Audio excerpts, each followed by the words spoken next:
Hey YouTube, Wagwan, welcome back to the channel. So today what we're going to replace today is this tank right here. You might know it as radiator or coolant reservoir or a surge tank, so whichever name you know it as, that's what we're going to change. And what we're going to change it on is this freightliner right here. So let's get started. We're going to use this machine right here to drain the coolant so we don't really make a big mess. So we're going to drain as much as we can from here. So this is going to be empty before we start working on this. So let's drain the coolant. So what we want to do is connect the machine to this right here.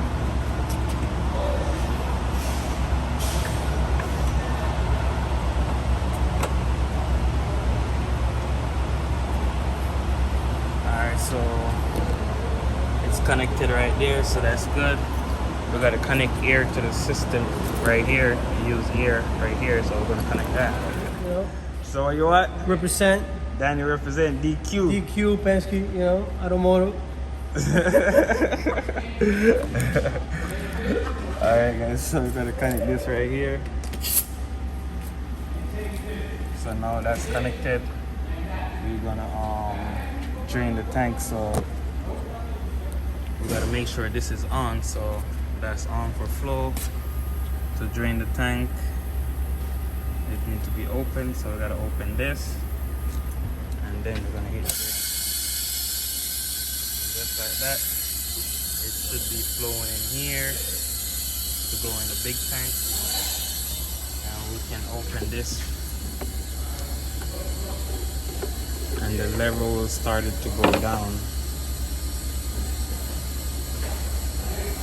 As you can see, you can measure it by this line right here. You see it's going under this mark right here. So you can see that the level is going down. So we're just gonna let it drain, and we're gonna get back to the video. So while that's running, guys, we just go ahead, loosen this clamp right here, because we're gonna have to take out the air filter right here to get in to take this out, because you can see how close it is. So we have one 13mm right here and a washer, and we have one over here.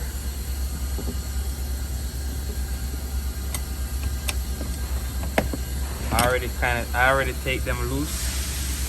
And we have another one right here. You can see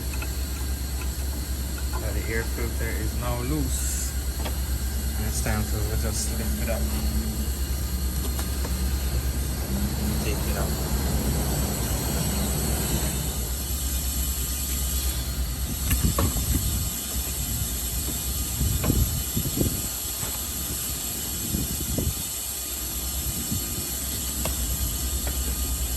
Just put it down out of the way. Now we have this clip right here. We need to unclip, so we gotta squeeze this. Gotta get the flathead screwdriver. Get this. Get that back. Squeeze this. Push down on that. Take that out. You can see that the tank is drained completely. So I'm just gonna let it drain some more before I do anything else. Also, we have a 13mm right here that we need to take off, and we have a torque on the other side. So you can see right here will be a T40. I'll just come on this side to show you. And also right here is another 13mm.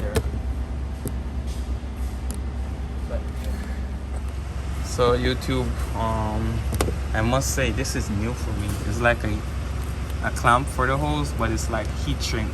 The heat shrink it, but I don't know if I'm gonna put that back on it. Well, not that one, because that one is broken, so we can't put that one. We have to cut it with a razor. I didn't like the fact that we have to cut it and the hose is right here. You know, you slip, you might cut the hose, weaken it. So that's never good. Alright, and now we're gonna take out the bottom one, which we cut too. So this is what it looked like. I kind of like the concept of it, where, so that's where I come from the factory, but it's a heat shrink, and then you know radiator get hot, so it's gonna constantly adjust to get tighter and tighter. So kind of like that concept.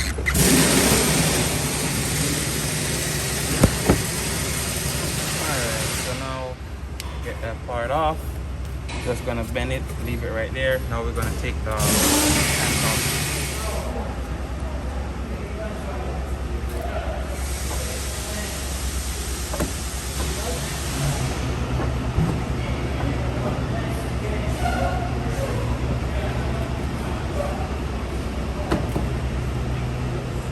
So it turns out, guys, we got to take out this bracket right here because it's holding it.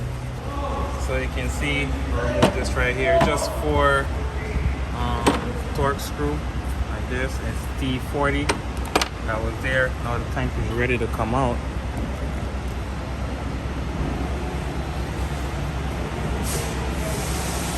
One time for the thumbnail.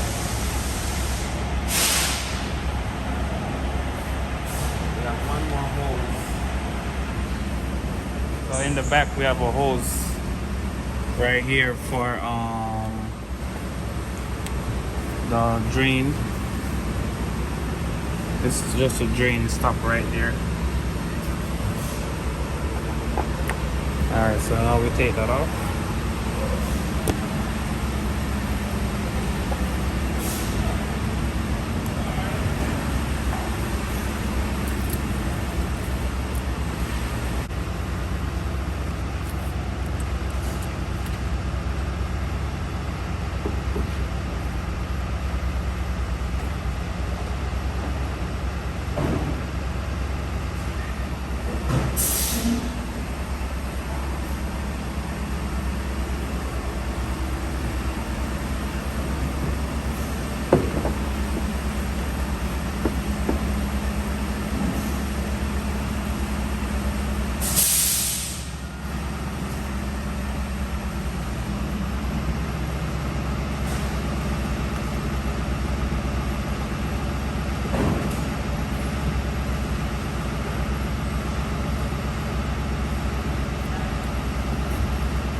So guys, after you fight it in, then it's gonna go in like this.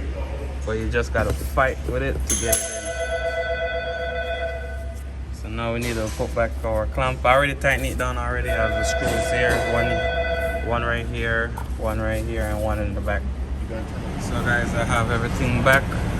I use these hose clamp because that's what we have in stock. We didn't have the heat shrink hose clamp, so I reused that. And also plug this in, plug that in, lock that lock, and then we're gonna add coolant to the system while we finish up the rest of the work. Alright guys, so this right here is like vacuum to suck out the air, while the other part that I use to drain it is like kind of under there. So hold the back. So now we need to make it the full tool. Open this right here for vacuum. Open this for flow. You can see coolant opening. And then we just wait for the coolant to come up here. But while we waiting, we're just gonna put back the bracket and stuff and finish up this part that work. So actually, you can see the coolant coming up. Just have a vacuum going through it. And I said still 2, but it should be still 1. Either way, it's still gonna fill it, but this way you're actually pulling it and vacuuming it at the same time. So this way is a lot better to do it. So you can see the coolant reach up here now, and once you pull all the way up, we're gonna vacuum. We're gonna do a pressure test on the system. So now we can see right here that as this is all back together, I just need to tighten this up. Yep. Pressure test the system while that's going up. So gonna let it go up to the full line, which is there. Everything is all nice and tight. Now is a good time to double check your work, like what I'm gonna be doing. Just make sure everything we take off is nice and tight. And yeah, guys. So now it's at the full mark. We're gonna cut the machine off. Alright, so now you can see the lever drop down a little bit, but that's because I had pressure to the system. So the cap say 15 psi, and I have this set at 15 psi just to make sure nothing is leaking. I know the system didn't have any leak before, so I'm going to be mostly concerned about these hose clamp right here and that big hose clamp at the bottom right here, and that's the most part for me. But I'm also going to be looking underneath the vehicle to make sure nothing else leaks. I don't see anything, so let it sit for like 30 minutes, and then after that we can go for a test drive and make sure it's alright. That's it. So basically, if you reach this part, guys, you just bleed it. This helped me bleed out all the air out the system. So I just need to go for a test drive after I do the pressure test and nothing is leaking. But apart from that, I'm going to video and drive these vehicles, and so you won't see me driving it, but I'll go for a test drive. So with that said, please go ahead, like, comment, share, subscribe to the channel, and let's grow this channel together. Peace out. See you next time. So 30 minutes later, still at 15, and no more pressure drop. So I'm gonna go ahead and release the pressure in the line. Release it slowly. When this come back up, just gonna top it off at where it's supposed to be. So we're gonna release the pressure.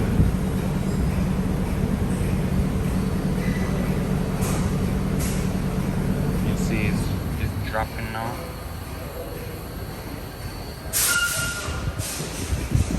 See the lever is coming up back. So when the pressure is out of the system, if it's not at the full mark, I'm just gonna add some in it. And that's it for this video, guys. The rest you will figure that out. It's not that. Just to start the truck, make sure it's not overheating or anything, and you're good from there. Peace out.